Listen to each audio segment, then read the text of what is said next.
Pak Supratman, banyak pakar hukum yang menyoroti pemberian amnesti dan abolisi ini karena ini disebutkan sebagai akan menjadi presiden buruk, dikhawatirkan presiden buruk bagi penanganan korupsi karena penyelesaian kasus ini didasarkan kepentingan politik. Menurut Bapak sendiri, apakah ini menjadi strategi salah satu upaya pemerintah untuk tadi satunya rekonsiliasi terutama saat dengan kubu 1 dan 3 saat Pilpres, dan bagaimana tanggapan Bapak soal apakah ini adalah upaya pemerintahan Prabowo untuk merangkul PDIP? Terima kasih. Saya tidak akan masuk ke substansi yang sifatnya politis ya, karena saya bicara dari sisi hukumnya. Bahwa yang namanya grasi, kemudian amnesti, abolisi, dan rehabilitasi itu adalah hak prerogatif atau hak istimewa dari seorang presiden, siapapun presidennya. Dan contoh pemberian amnesti itu hampir semua presiden pernah melakukan, ya, hampir, bahkan mungkin semua presiden pernah melakukan untuk kasus-kasus yang terkait dengan pemberian amnesti ataupun abolisi. Bahwa ada kekhawatiran terkait dengan apa yang disampaikan tadi, tidak usah khawatir. Bahwa Bapak Presiden tidak akan pernah gentar untuk tindak pidana korupsi. Pemberantasan itu tetap akan dilanjutkan oleh semua aparat penegak hukum. Nah, kalau kemudian ada yang seperti ini, teman-teman bisa nanti bisa membandingkan. Artinya Presiden mendengar apa yang menjadi suara publik. Itu intinya, ya.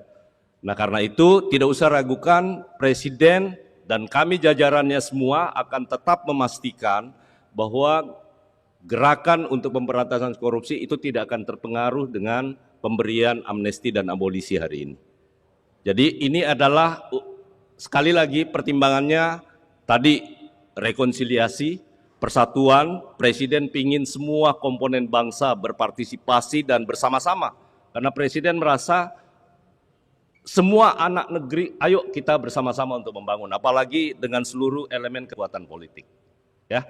Kemudian yang kedua, bahwa apakah tepat amnesti diberikan kepada Pak Hasto, ya, karena belum inkrah. Intinya adalah baik amnesti maupun abolisi yang menghentikan proses penuntutan dan termasuk memberi pengampunan, tidak sama sekali ada aturannya bahwa putusannya itu harus ingkrah, ya, nggak ada.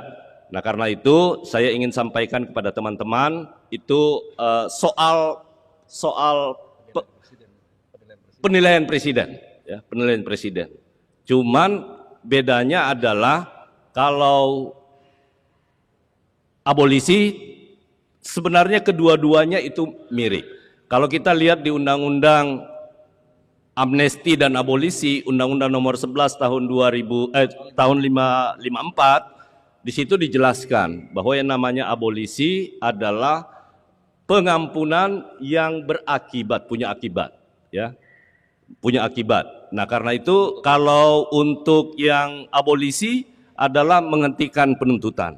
Jadi akibatnya itu kurang lebih sama, ya. Jadi saya berharap diskusi kita, diskursus kita tidak lagi mempersoalkan soal kenapa, karena itu juga sesungguhnya adalah merupakan hak prerogatif presiden. Oke ya, cukup. Baik, ya. Makasih. Satu lagi. Silakan.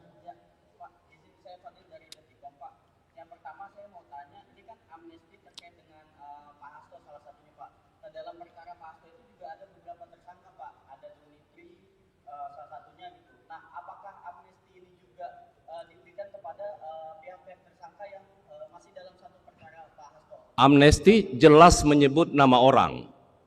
Jadi yang terkait dengan Pak Hasto yang diberikan adalah kepada Pak Hasto. Ya, oke ya, cukup. Baik, ya. Terima kasih rekan-rekan semua. Selamat malam.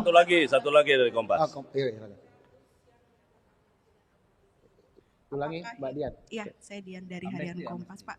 Untuk 1.700 yang mendapatkan 1.178 itu yang terkait kasus korupsi berarti hanya 2 itu ya Pak, Hasto dan Tom Lembong ya Pak? Ya, Ini kan untuk kasus korupsi sendiri kan memang biasanya itu melibatkan orang-orang yang punya pengaruh dan kuasa begitu Pak. Nanti kalau yang lainnya juga ikut-ikutan untuk ini bagaimana Pak? Kriterianya apa Pak supaya jelas? Saya sudah sampaikan tadi, kan sudah jelas pertimbangan konstitusional kita, ya. Tentu Presiden dalam hal ini untuk kegiatan pemberantasan tindak pidana korupsi sekali lagi tidak akan menurunkan.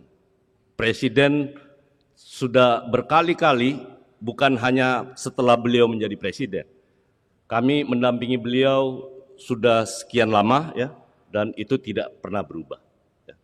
Jadi untuk yang sekarang sekali lagi adalah ini bentuk Presiden ingin ada rekonsiliasi nasional. Rekonsiliasi nasional, ya. Terima kasih. Baik, makasih rekan-rekan semua. Selamat malam atas kesempatannya. Karena Kepresnya berlaku hari ini 1 Agustus seharusnya, ya.